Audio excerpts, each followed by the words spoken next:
BRS MLC కవితపై fire అయ్యారు PCC chief Mahesh Kumar Goud. Liquor వ్యాపారం చేసిన కవితకు రాహుల్ పై మాట్లాడే అర్హత లేదన్నారు. తనకు తాను మెగా రౌడీగా చెప్పుకునే కవిత రాహుల్ పై మాట్లాడడం సిగ్గుచేటని మండిపడ్డారు. కేసీఆర్ హయాంలో హైదరాబాద్ భూముల అమ్మకంపై కవిత మాట్లాడాలన్నారు పీసీసీ చీఫ్. కవిత గారు చెప్పాల్సింది వాళ్ళ నాయనగారు వాళ్ళ అన్నగారు ఈ 10,000 ఎకరాలు హైదరాబాద్ చుట్టుపక్కల అమ్మేశారు కదా, అప్పనంగా ప్రైవేట్ కంపెనీలకు అమ్మినారు. అమ్మిన లెక్కలు ఫస్ట్ తీయాలడ.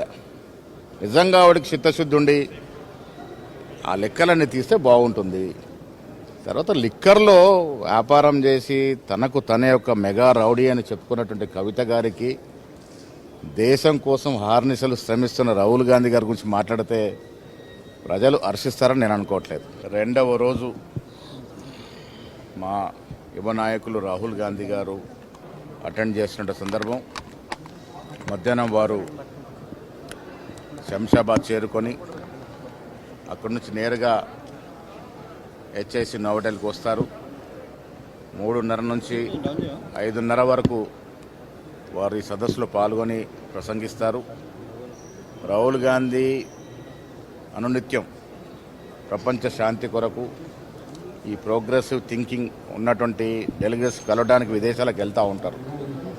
ఇవాళ యావత్ ప్రపంచం నుంచి 100 దేశాల ప్రతినిధులు హైదరాబాద్కి వస్తున్న వేళ వారు కూడా భారత్ జోడో యాత్ర తర్వాత రాహుల్ గాంధీ గారి యొక్క నడవడిని చూసిన తర్వాత వాళ్ళు రాహుల్ గాంధీ గారు చెప్పే మాటలు వినాలనే ఆసక్తితో ఈ 100 దేశాల ప్రతినిధులు కూడా ఎదురు చూస్తున్న సందర్భం.